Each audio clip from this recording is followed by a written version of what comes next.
Loss অ্যাঞ্জেলসকে 2-0 গোলে উড়িয়ে দিল চেলসি। চেলসির প্রথম ম্যাচে তুলে নিলেন জয় এবং 3টি পয়েন্ট।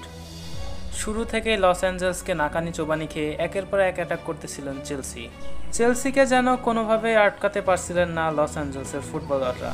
তাই তো একের পর এক অ্যাটাক সরাতেই তাদের পার করতে হয়েছে ম্যাচের অনেকটা সময়। কিন্তু তা সত্ত্বেও ম্যাচের 34 মিনিট পর্যন্ত কোনো গোলের দেখা পায়নি চেলসি। ম্যাচের 34তম মিনিটে দারুণ এক ড্রিবলিং দেখিয়ে গোল করেন পেদ্রো নেটোর করা একটিমাত্র গোল নিয়েই বিরতিতে যায় দুটি দল।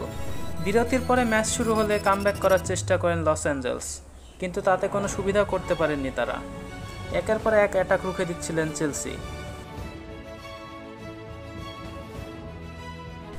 এর কিছুক্ষণ পর আবারও ম্যাচের দখল নেয় চেলসি, করতে থাকেন একের পর এক অ্যাটাক।